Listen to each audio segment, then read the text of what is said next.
I used to think the worst thing about being a bodyguard was taking a bullet for someone who didn't deserve it. Turns out I was wrong. The worst thing is realizing you've been protecting a monster for 2 years and didn't see it coming. My name's Jake Morrison, I'm 44, and I used to sleep like a baby. Used to. These days I wake up at 3 a.m. checking locks, wondering if Marcus Vaughn's people found me yet.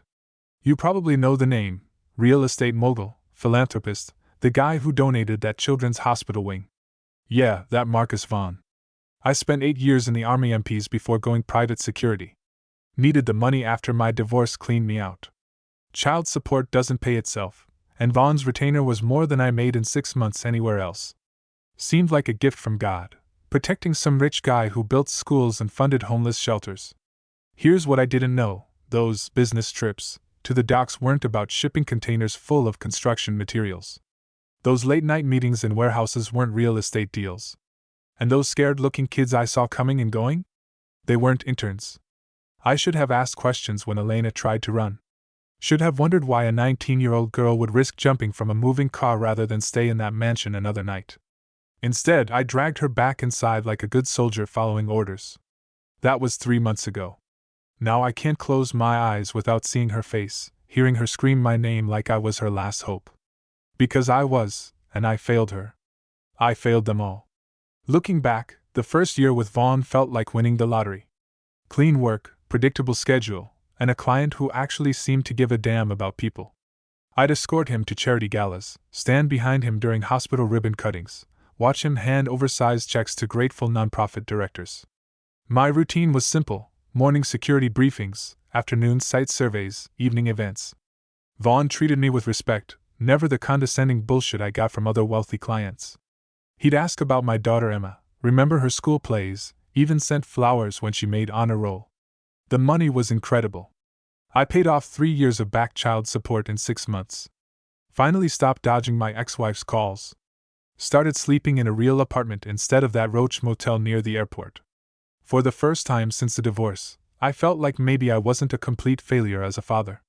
Vaughn's other staff seemed normal too. His assistant Maria was a sweet grandmother type who baked cookies for security meetings. His business partner Thomas Chin was this soft-spoken accountant who worried about quarterly taxes. Even the cleaning crew knew my coffee preferences. The mansion felt safe, controlled. State-of-the-art security system, multiple escape routes, clear sight lines. I knew every camera angle, every blind spot, every potential threat vector. It was textbook personal protection work. Sure, there were weird moments. Late-night visitors who didn't go through normal security checks. Vaughn's office meetings that lasted until dawn. Strange phone calls in languages I didn't recognize. But rich people are eccentric, right? That's what I told myself. The business trips started around month 8. Always last minute, always to industrial areas I had to scout beforehand. Vaughn would meet with serious-looking men in expensive suits who spoke quietly and carried briefcases. Standard corporate stuff, I figured. I was so focused on external threats, paparazzi, disgruntled business rivals, random crazies, that I never looked inward. Never questioned why a real estate developer needed meetings at shipping terminals at 2 a.m. The first crack in my perfect world happened on a Tuesday night in November. We were heading back from one of those late dock meetings when I noticed the girl in the back seat wasn't moving. Not sleeping, not moving. Elena, though I didn't know her name then. She was maybe 19, Eastern European accent, always kept her head down. I'd seen her around the mansion a few times, figured she was domestic help or maybe a distant relative. Vaughn introduced her as his ward, said her family worked for his overseas operations. But that night, slumped in the corner of the Lincoln, she looked wrong. Pale. Breathing too shallow. Her wrist had this raw mark around it, like she'd been restrained. When I adjusted the rearview mirror to check on her, her eyes met mine for just a second. Pure terror. She's not feeling well, Vaughn said casually, not even turning around. Long day. Something in his tone made my skin crawl. Too smooth. Too prepared. Like he'd said those exact words before. When we got to the mansion, Vaughn told me to help her inside. She could barely walk. As I steadied her, she whispered something in what sounded like Russian or Ukrainian. I don't speak either, but desperation sounds the same in any language. I got her to the guest wing where she was staying. Locked guest wing, I realized for the first time. Electronic locks that needed codes. Codes I'd never been given. She needs a doctor, I told Vaughn. He smiled that philanthropist smile, the one I'd seen him use with hospital administrators and charity boards. She's fine, Jake. Just tired. These young people don't pace themselves. But she wasn't fine. I could see it in how she flinched when he touched her shoulder, how she wouldn't look at either of us, how her hands shook when she reached for the door handle. That night I couldn't sleep. Kept thinking about those restraint marks, that look of terror, the way Vaughn dismissed her condition so easily. Rich people might be eccentric, but they don't usually keep sick girls locked in guest wings. I told myself I was overreacting. Vaughn was a pillar of the community. I was just paranoid from too many years in security work, seeing threats where none existed. But deep down, something had shifted. The first domino had fallen, and I was too scared to admit what it might mean. I spent the next 2 weeks convincing myself I'd imagined everything. Elena was just sick, probably homesick. The restraint marks were from medical equipment, maybe in for drip or blood pressure cuff. Rich people get the best medical care, right? Even for their domestic staff. I started paying closer attention to her, though. She'd appear in the kitchen sometimes, always with Maria hovering nearby. Never spoke English around me, just nodded politely and kept her head down. But I caught her staring out windows with this hollow look, like she was memorizing the landscape for something. When I asked Maria about Elena's health, she got defensive fast. "Mr. Vaughn takes very good care of his people," she said, suddenly not so grandmotherly. "Elena is lucky to be here. Some girls her age, they have much worse situations." That phrase stuck with me. Some girls her age. Not some young women. Or some employees. Girls. I tried talking to Thomaschin about it during one of our security briefings. He listened with that same expression he used for tax discussions, politely concerned but ultimately dismissive. "Jake, you're thinking like a cop again," he said. "This is private family business. Elena has behavioral issues. Mental health problems. Mr. Vaughn is helping her family by providing structure and medical care. Behavioral issues. That's what they call terror now." But Thomas seemed genuinely convinced. So did Maria. Hell, even the cleaning crew acted like Elena's situation was perfectly normal. Maybe I was losing it. Maybe 12 years of looking for threats everywhere had finally broken my brain. The breaking point came when I found Elena in the library one afternoon, crying over a book. When she saw me, she quickly wiped her face and started to leave. But the book was still open, a children's picture book about a lost bird trying to find its way home. A 19-year-old reading children's books and crying. Either she had severe developmental issues or... "Elena," I said quietly. "Are you okay here?" She looked at me with those hollow eyes, started to say something, then shook her head and fled. But for just a second, I'd seen hope flicker across her face. Like maybe someone had finally asked the right question. That night, I called my ex-wife Sarah. Needed to hear a sane voice, someone outside this bubble of wealth and politeness. "You sound paranoid," she said after I told her about my concerns. "These rich people live differently. Maybe the girl has problems you don't understand." Even Sarah was gaslighting me now. The lies started piling up faster than I could rationalize them away. 3 weeks after the library incident, another girl showed up. Younger than Elena, maybe 17, with the same hollow stare and Eastern European features. Vaughn introduced her as Anya, another ward from our Ukrainian operations. 2 wards from Ukraine. What were the odds? I started keeping mental notes. The girls never left the property alone. Never used phones or computers in common areas. Never spoke English when Vaughn was around, but I caught fragments when they thought no one was listening. They weren't speaking Ukrainian, I looked it up online.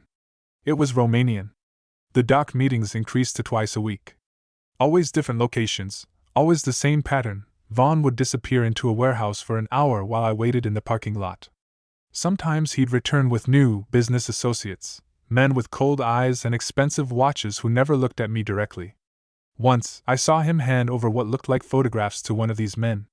The guy flipped through them quickly, nodded, and passed over a thick envelope. When Vaughn got back in the car, he was humming. I started researching his charity work online. The children's hospital donation was real, but smaller than reported. The homeless shelter funding went to an organization that didn't seem to exist past a basic website. his overseas educational programs had no verifiable partnerships with any legitimate schools. The worst part was how normal everything else remained. Vaughn still asked about Emma, still sent birthday cards to my ex-wife. He attended city council meetings about urban development, gave interviews about his commitment to helping disadvantaged youth find better opportunities. That phrase made my skin crawl now. One night, I couldn't sleep and went to check the perimeter cameras. On the guest wing feed, I saw Elena pacing in her room at 3 a.m. Back and forth, like a caged animal. When she stopped at the window, she pressed her palm against the glass and mouthed something I couldn't make out. But I recognized the gesture. I'd seen it in military prisons, people trying to communicate with the outside world, hoping someone would notice their distress. The next morning, Maria caught me watching the camera feeds and quickly switched them off. The girls need their privacy, Mr. Jake. They're recovering from trauma. Too much attention makes them nervous. Recovering from trauma by being locked in rooms and paraded around business meetings? That's not therapy, that's conditioning. I tried calling Detective Sarah Chin, my old contact from the MP days. Got her voicemail 3 times before she finally called back. Jake, unless you have something concrete, I can't help you. Rich guy with questionable associates isn't a crime. Girls staying at his house isn't trafficking unless you can prove they're being held against their will. Proof. I needed proof. The moment that shattered everything happened on a rainy Thursday in December. We were heading to another doc meeting when Elena made her move. I should have seen it coming. She'd been more agitated lately, refusing to eat, staring at doors like she was measuring distances. We were stopped at a red light on Industrial Boulevard when she suddenly lunged for the door handle. The child locks were on, but she kept pulling, sobbing in Romanian, her nails scraping against the window. Elena, stop, Vaughn said calmly, like he was correcting a misbehaving pet. But she didn't stop. She turned to me, eyes wild with panic, and grabbed my shoulder. Please, she said in broken English. Please help me. They sell me tonight. Please. The light turned green. Traffic moved around us. And in that moment, I had a choice. Vaughn's hand moved to his jacket pocket. Drive, Jake. Instead, I put the car in park and turned around. What did she say about being sold? She's delusional, Vaughn replied. But his philanthropist mask was slipping. She has episodes. The doctors warned us about this. Elena was still gripping my shoulder, tears streaming down her face. Anya go yesterday. They take her to boat. She no come back. Tonight is me. Anya. The girl I hadn't seen in 3 days. I'd assumed she'd gone back to her family. Jake, we're going to be late, Vaughn said, and now his voice had steel in it. Drive the car. I looked at Elena's terrified face, then at Vaughn's cold eyes in the rearview mirror. 12 years of military training screamed at me to follow orders, protect the client, maintain operational security. But 20 years of being a father whispered something else entirely. Where's Anya? I asked. Vaughn's mask fell completely. You're fired, Jake. Drive us back to the house and collect your things. Where the fuck is Anya? Elena sobbed harder. Please no, let them take me. I have sister, little sister. They say they bring her too if I know be good. A sister. They were threatening a child to control Elena. That's when I saw the boat. 2 blocks away, at the commercial pier, a rusty freighter was loading cargo. Men in expensive suits were walking up the gangplank with what looked like. No. Not cargo. People. Young people being herded onto a ship by men who looked exactly like Vaughn's business associates. I turned off the engine and pulled the keys out. Elena, can you run? She nodded frantically. When I say go, you run to that police station we passed on 2nd Street. Tell them Jake Morrison sent you. Tell them about the boat. Vaughn was already reaching for his phone, probably calling his people. But I was faster. I grabbed his wrist and felt something crack. Everything went to hell in about 30 seconds. Vaughn screamed when I broke his wrist. Elena bolted from the car the moment I unlocked the doors, and my phone started buzzing with calls from numbers I didn't recognize. I zip-tied Vaughn's hands with restraints from my security kit, old MP habit, and called 911. This is Jake Morrison, former military police. I'm at Industrial and 5th with a suspected human trafficker. Send units to the commercial pier immediately. There's a freighter loading victims. The dispatcher wanted details I didn't have time to give. Vaughn was conscious but in shock, muttering about lawyers and lawsuits and how I'd destroyed my life. Maybe I had. Didn't matter anymore. Elena made it 3 blocks before Vaughn's people found her. I saw the black SUV pull up next to her, saw her get dragged inside, and knew I'd failed her just like I'd failed everyone else. By the time police arrived, the freighter was gone. Elena was gone. All they found was me sitting in the rain with a man claiming I'd assaulted him during a psychotic break. He's been acting strange for weeks, Vaughn told the officers, cradling his broken wrist. Paranoid delusions about my house guests. I was trying to get him mental health treatment. Maria backed up his story. So did Thomasjan. So did 3 of Vaughn's business associates, who mysteriously appeared within minutes. I was the crazy ex-soldier who'd snapped under pressure. They were respectable citizens trying to help. Detective Chin showed up an hour later. She looked tired and annoyed. Jake, what the hell happened here? I told her everything, the locked guest wing, the dock meetings, Elena's desperate plea, the boat I'd seen. She wrote it all down with the expression of someone filling out paperwork for a mental health hold. Mr. Vaughn says you've been having episodes, she said. Sleep deprivation, paranoid thoughts. Maybe you should. Sarah, they took her. Right in front of me. Black SUV license plate. Jake. Her voice was gentle but firm. There's no missing person report. No girl named Elena registered at this address. No record of any Romanian nationals in Mr. Vaughn's employ. No record. Of course there wasn't. They released Vaughn after 2 hours. Assault charges against me, restraining order, civil suit pending. His wrist wasn't even broken, just sprained. But the damage was done. I lost my security license that week. Word spread fast in the industry. Jake Morrison, unstable veteran who attacked a client. Nobody would hire me to guard a parking lot, let alone another person. My landlord got a call. Something about noise complaints and erratic behavior. 30 days to vacate. Emma stopped taking my calls after Sarah told her daddy was going through a rough patch. Couldn't blame her. What was I supposed to say? That I'd thrown away everything for a girl who didn't officially exist? The attempt on my life came 3 weeks later, on a Tuesday morning while I was loading boxes into my truck. Professional job, suppressed pistol, clean shot through my apartment window. If I hadn't bent down to grab my army medals from under the couch, the bullet would have taken my head off instead of putting a hole in my kitchen wall. I hit the deck and army crawled to my gun safe. 20 years of training kicked in like muscle memory. By the time the shooter realized he missed, I was armed and moving.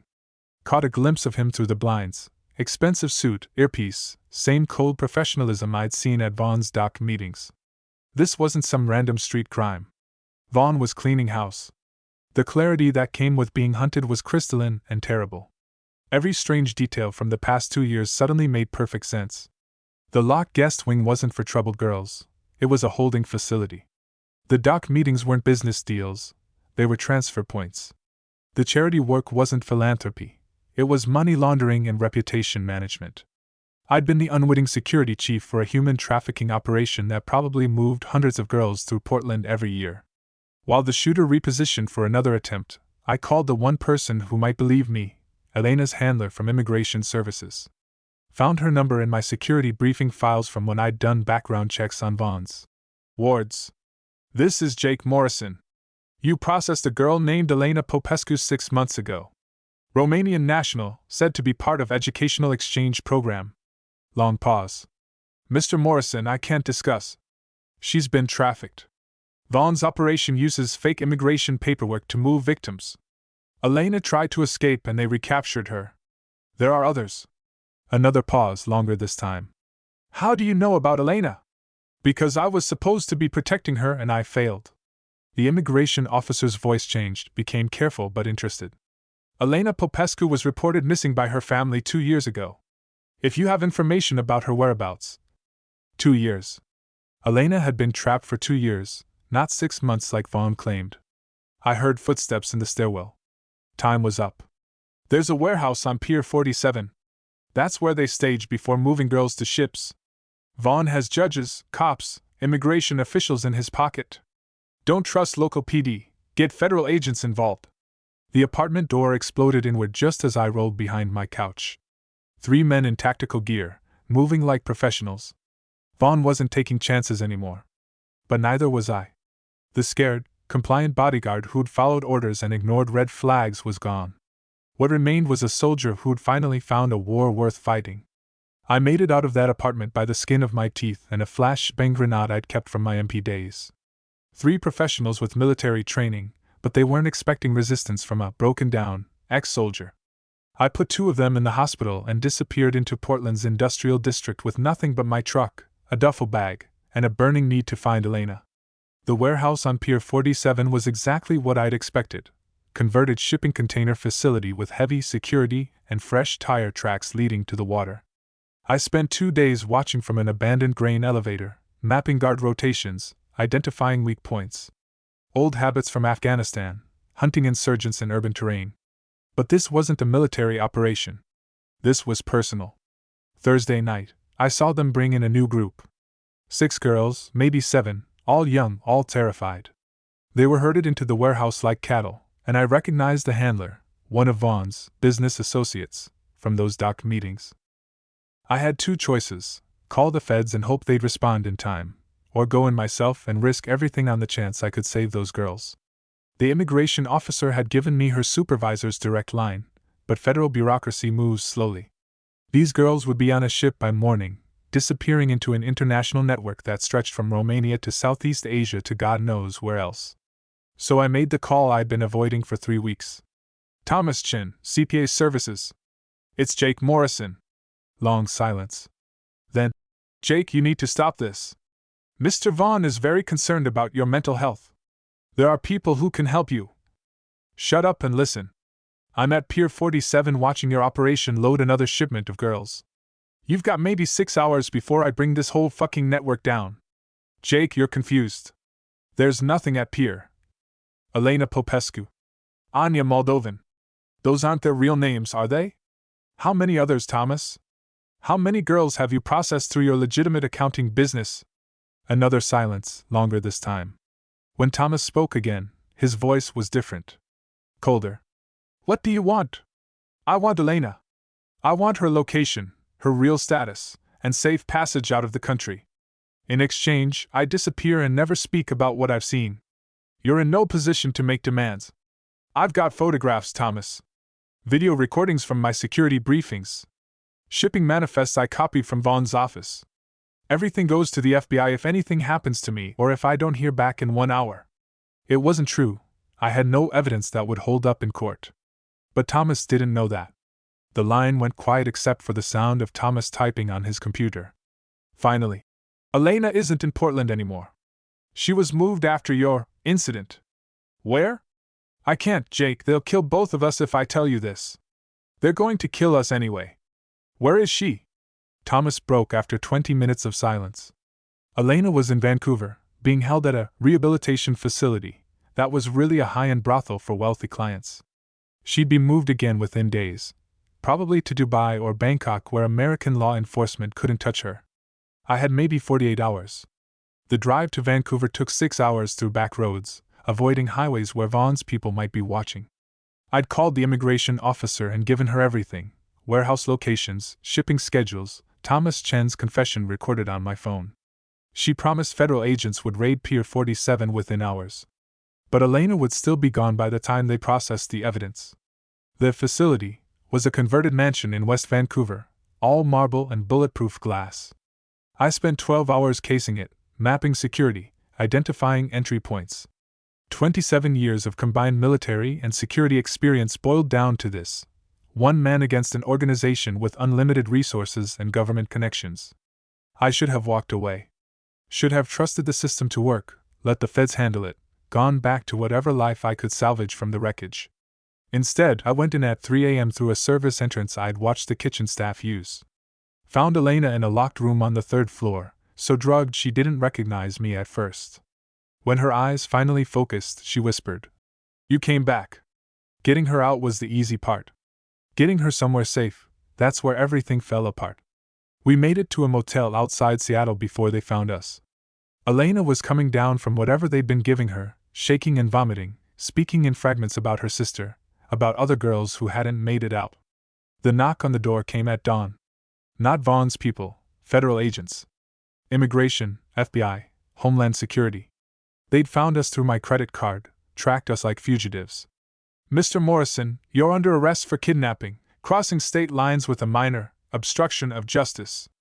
The lead agent was professional, polite, completely convinced I was the criminal. Elena tried to tell them the truth, but her English was broken and she was still detoxing.